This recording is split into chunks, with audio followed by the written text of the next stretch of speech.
Ramadan, c'est Imam Oumar Ibrahim Mokonzi, le secrétaire général du Conseil des imams du Congo, et l'imam principal, le recteur de la mosquée Aoussa, à la rue Aoussa à Potopoto.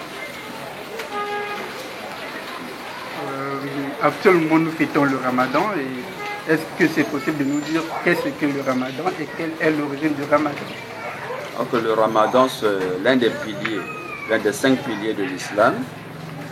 Et le Ramadan a été légiféré en deuxième année de l'Hégire, c'est-à-dire en deuxième année de l'Hégire, après l'avènement du prophète Mohammed à Médine. C'est un des piliers les plus importants de l'islam. C'est un acte d'adoration qui nécessite une sincérité fidèle parce qu'il n'y a personne qui te contrôle.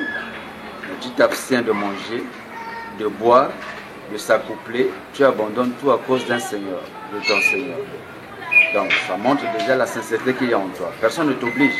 Mais tu as la nourriture, tu ne manges pas. Tu as la boisson, tu ne bois pas. Ta femme est là, tu ne peux pas t'accoupler. Tu évites des paroles qui sont inutiles, et tout ce qui va contre les bonnes mœurs.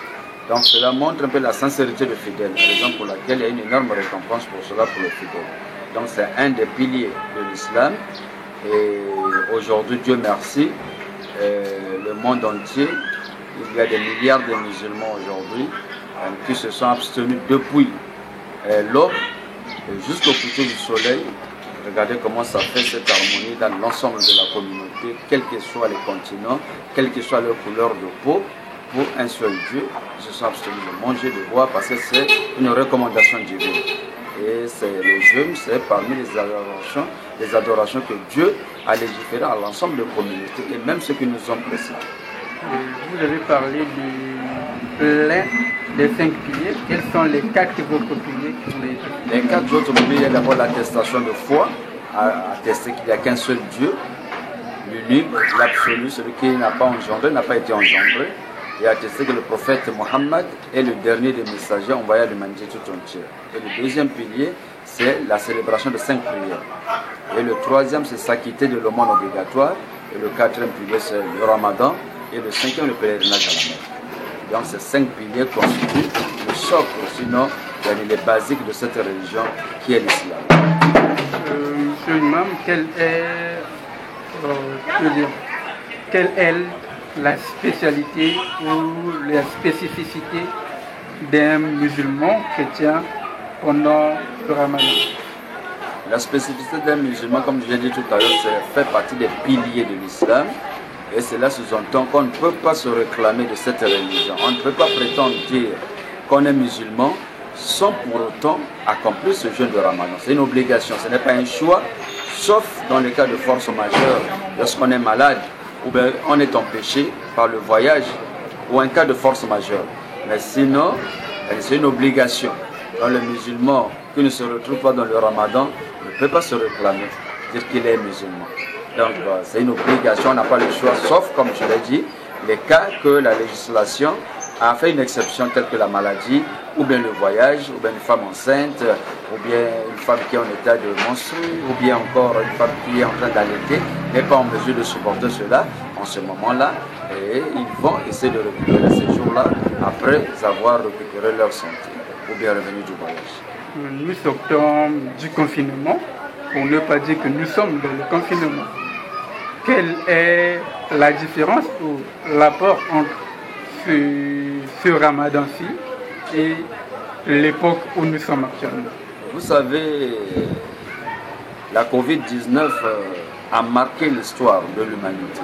C'est pour une première fois, après la grippe espagnole, après la Première Guerre mondiale, que le monde soit frappé. Donc, on peut dire pratiquement un siècle, le monde n'a pas connu une pandémie comme celle-ci. Et l'année passée, c'était une première dans le monde. On était confinés. Cela sous-entend que nous avons passé nos jeûnes dans nos maisons, confinés. Mais cela n'a pas empêché les musulmans de garder le caractère obligatoire du jeûne, malgré le confinement. malgré l'état d'urgence sanitaire, malgré la présence du virus, mais les musulmans dans leur foi, ils sont restés comme ils étaient, sincères vis-à-vis de leur Seigneur.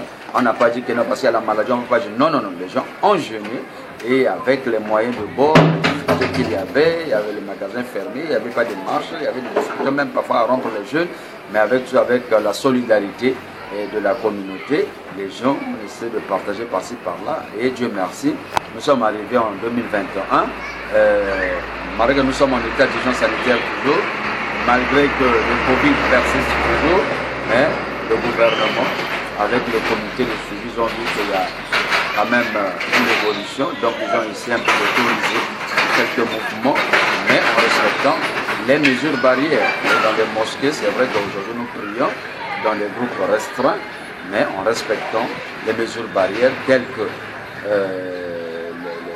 la distanciation et le port obligatoire de bavettes. Vous êtes venu à la maison, vous trouvez même j'avais ma bavette. Et le lavement de mains, nous avons des gels dans les mosquées. Et bon, d'abord, le musulman ne peut pas se prier sans pour autant se laver les mains. C'est la première chose, 5 fois par jour.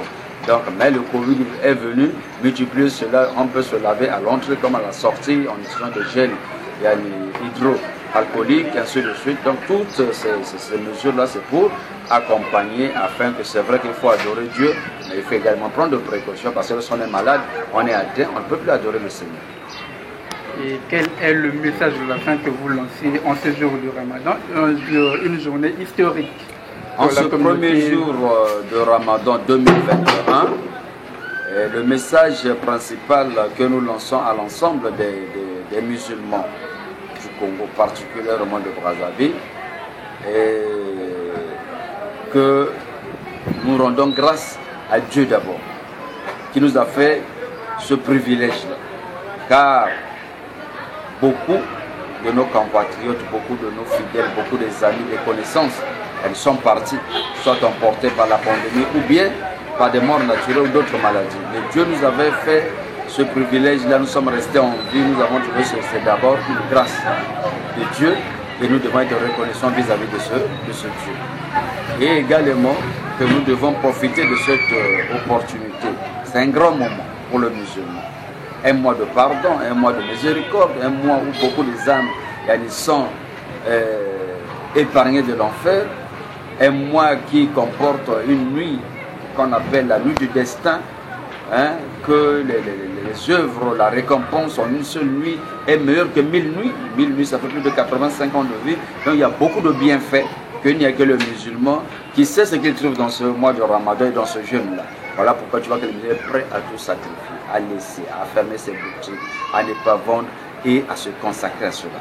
Donc c'est déjà une grâce, mais de profiter de cette opportunité pour prier pour la nation, pour le pays, notre beau pays, le Congo, pour notre nation, le Congo, et surtout implorer Allah afin qu'il nous épargne de cette pandémie et qu'il nous libère de cette pandémie afin que son nom soit glorifié à jamais, que l'adoration se fait comme il se doit et que le Congolais lambda trouve sa liberté pour vivre son quotidien comme il se doit. Nous savons que dans notre pays, 80%, il y a des gens qui vivent au jour le jour. Vous voyez un peu, mais la pandémie a économiquement frappé le pays. Et avec les états d'urgence, les couvre-feux, tout ça, les gens n'arrivent pas à beaucoup de secteurs d'activité qui sont paralysés. Mais nous demandons à Allah, en ce mois béni, en ce mois sacré, et que Dieu nous écoute pour qu'à la sortie de ce grand événement, de cette adoration de ce pilier, que nous écoutons qu'au discours du chef de l'État, par exemple, que non, l'état d'urgence sanitaire est levé et le Congolais lambda a récupéré sa liberté d'aller et de revenir. En ce moment-là, nous allons dire grâce à Dieu, merci, mais merci déjà pour ce qu'il a fait, car en 2021, on était tous confinés, mais aujourd'hui, on prie, mais dans des groupes restreints. Merci. Attendez un moment, c'est votre photo maintenant là.